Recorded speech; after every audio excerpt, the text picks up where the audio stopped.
Welcome to the Compliance Weekly for the 8th of July.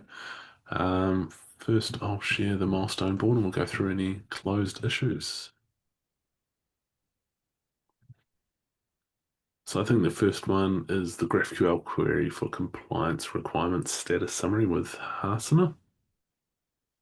Yes, so this API is for the compliance dashboard to support the requirement status summary. It's merged and tested. Cool.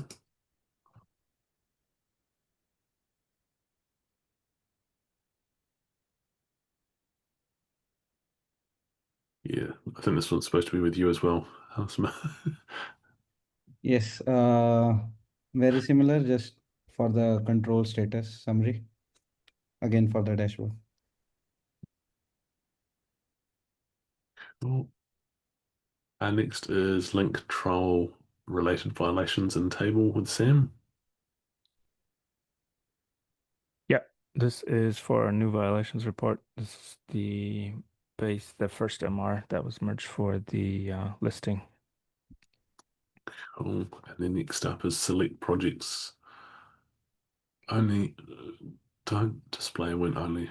Oh, yes. Yeah. So the inside of the project section of the compliance frameworks, there's a little switch to show only selected, and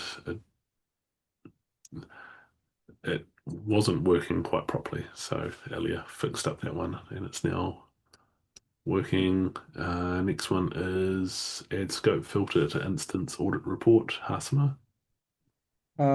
Yes, so we decided to go with the key set pagination approach. So I just closed this one. Okay. And the next one as well.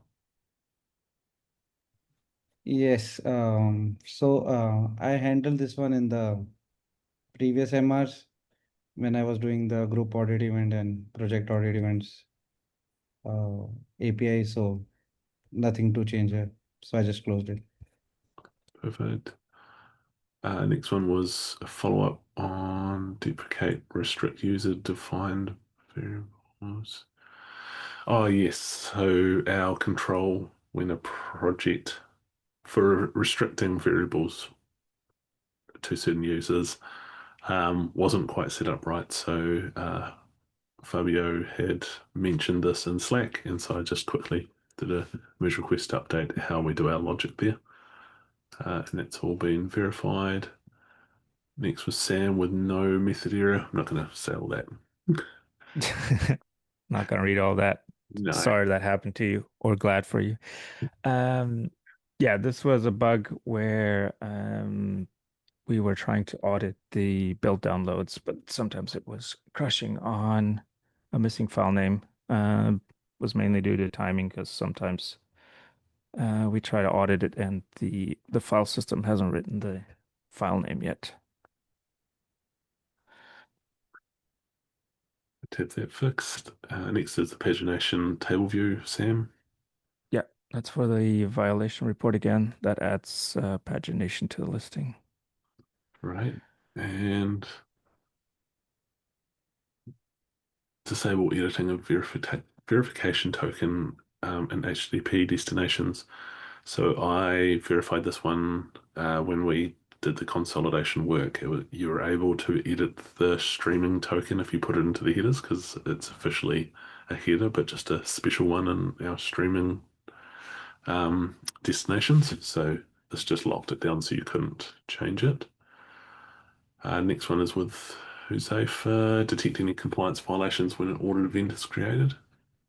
Yep, you verified this one. So this is the main like backend engine for detecting whenever a compliance violation is created. So what this does is, if we have a map, whenever an audit event is created, we like schedule this worker to detect for violations. And how it does is, in the audit event YAML file that we have for every audit event type, we added a new row there, a new field that maps it to the compliance violations. So if the audit event has those compliance violations, compliance requirements, and compliance controls, I should say.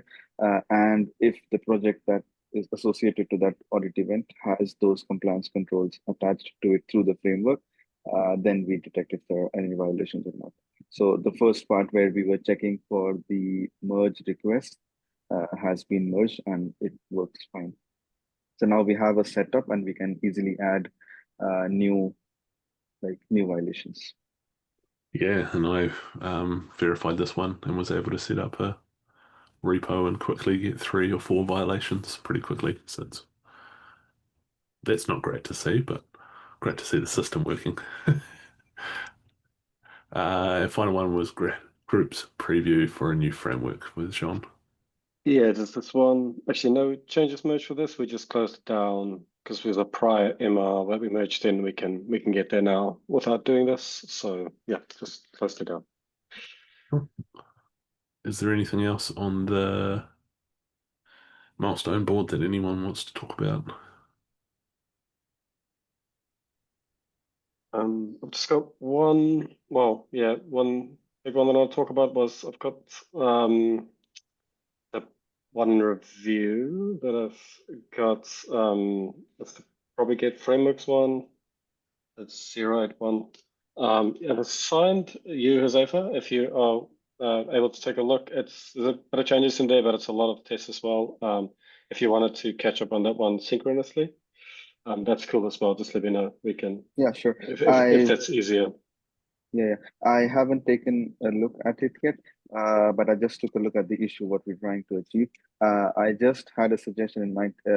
I'm not sure how you implemented that, but could we do this like create a different database table for creating frameworks at an instance level and allow the instance admins to like have the CRUD abilities on that database table, and then wherever we have the existing compliance frameworks, we just have a union query where we just query both these tables and then like it works. So the existing structure wouldn't change much except having to add a new union with the new data, and the new instance tables would only have. I mean, the new instance table that we create, access to that table would only have to the instance admins. So this would only work for GitLab dedicated and GitLab self-managed, and for .com only we can add like GitLab.com or the customer support team can only add the instance frameworks. I'm not sure even if we would have that or not, but yeah, that was just an idea that I thought like, is this something how we can do it? I didn't even take a look at your MR. I'll review Yeah, that no, as no, well. that's cool. That's cool. We can, if you want to catch up synchronously, that's cool. We could. I'm happy to catch up whenever. So just let me know. Yeah, we can chat through Yeah. the approaches. Yeah, some ideas as well. Sounds good. Yeah, we can catch up after this call, but I'm not sure if it would be too late for you. No, that's good. We can catch up. Yeah, Okay, sounds good. sure. Anything else on the board? Otherwise, I'll go over to the planning issue. Oh, cool. So the first one was with Hasima with sales. Yes, so I was working on the key set pagination, which got merged yesterday. And now I had added a solution for the offset pagination. The challenge with the offset pagination is that we need to query 4 different tables and then apply offset and limit on them.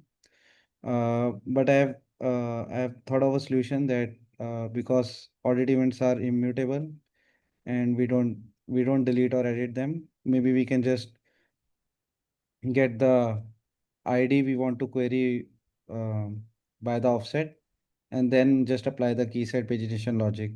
So I think it should work, but I just in case I've also asked opinion from Adam. Let's see what he replies and then we can go ahead with the approach. Apart from this, I think after doing this, we will need to also integrate existing controllers with the new finder we will write with this. So we'll have to wait for that offset pagination to be implemented before the implementing it. Yeah, yeah. Is there anything else left on the sales work? No, I don't think so. Just the controllers and offset pagination. Perfect. Yeah. Next one is John with the instance level. Yep. Yeah. So this one, we've got a couple more backend MRs to get merged in after this. So it's going to be tight, and want to get at least one of the front end tickets merged as well to kind of make it stand out a little bit. So yes, I think it's, yeah, next few days are pretty important to make sure we get everything out. Yeah, having said that, if anyone has a lot of capacity, there's like a couple of small tickets, including one back end, one front end, that if you are able to help, that'd be awesome, to help push that over the line. Yep, I think that's that update. Cool. Do you want to share those with the team? Maybe in the agenda there and the issues that you're talking about, and we can. Yep. Let me paste them in. Do that. Next one was the group overview dashboard. Ilya's out sick, so pass him it. Yeah. So from the backend, first three MRs are merged. Last one is also approved. Just the setting MWBS is pending. Database maintainer opened a discussion thread. I have pinged him again to check and merge the MR now. For the front end, I think last MR is dependent upon the MR which is waiting to get merged. Cool. Yeah, I think we are almost there. So Nice. And just a quick demo if everyone wants to see.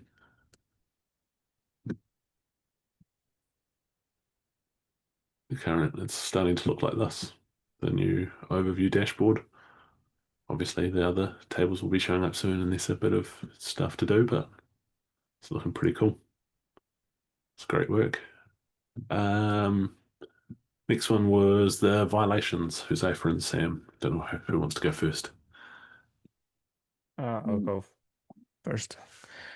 Front end, we are currently still tying up some loose ends. We still need to inject the proper audit event display on the listing and details page. There is some in progress MRs, or in review MRs, better said, to fix removing client side resolvers. So it'll use the actual backend data.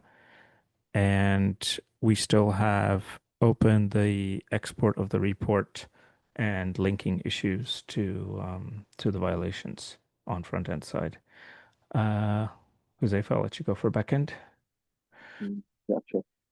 From the backend side, I think like the engine is merged, and now I'm currently working on the ability to add comments to the violations so that anyone who goes to that page can actually add comments if needed.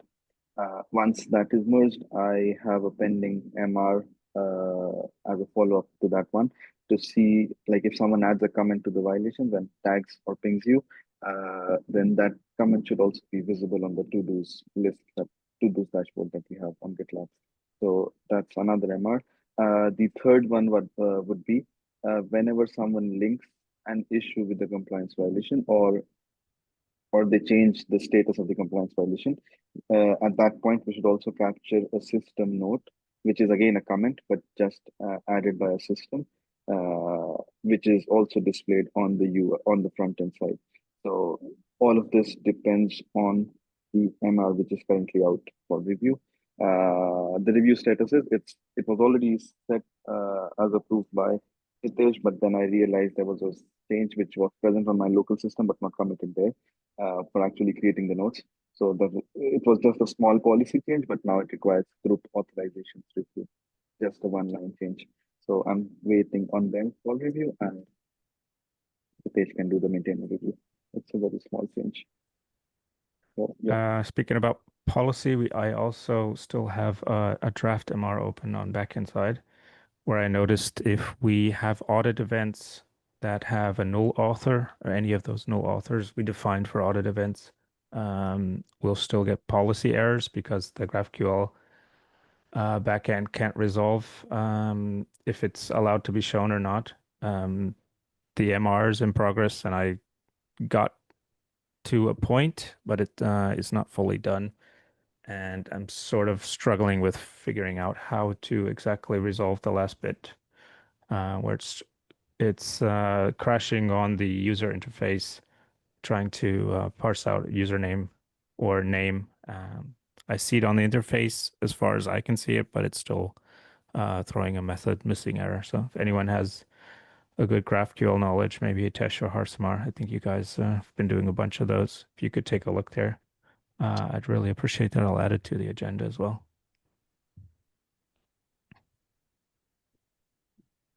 Sure. Cool. And the final one was the consolidation work with Hitesh. So Andrew's MR for not allowing verification header to get modified got merged.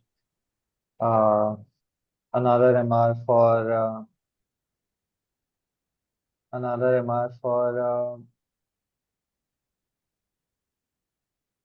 sorry, I forgot about that. It was for yeah, fixing the secret tokens is in review. Other than that, I saw some issues that you have created for sharding key for the new destinations.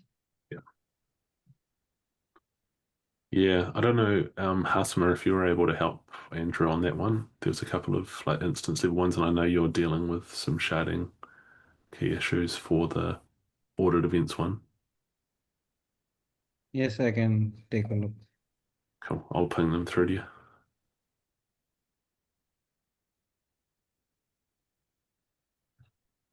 But anything else anyone wants to talk about on the planning? Otherwise, we can go to the release posts since we're in the final week. Release post for streaming destinations active, inactive. My understanding is this one last MR which is in final review for this. Otherwise, all the back end and front end. Otherwise, all the back end work has been done. Anyone else know more than that? Nope.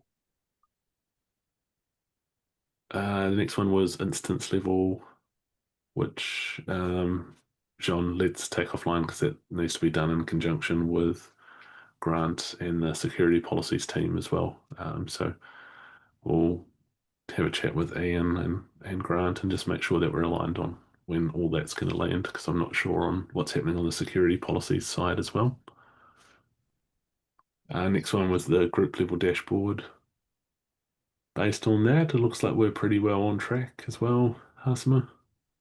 Yes, I think front end is behind a feature flag. So is it fine to do a release post for this? Yes, yeah, we can turn on the feature flag. Okay.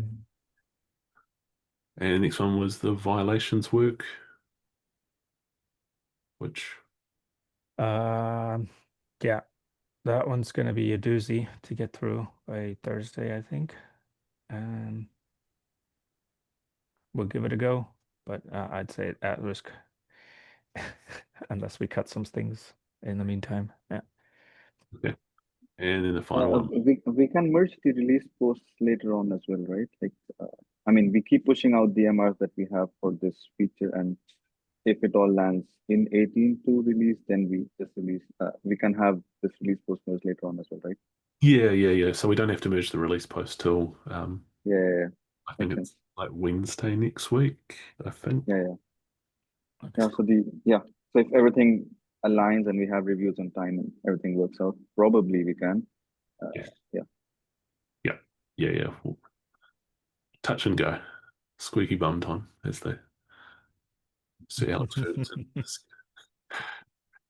That's on live recording. And then the final one was the make all streaming destinations provide the same filters, which Hitesh, from your update, it sounds like Andrew's on track to get that across the line.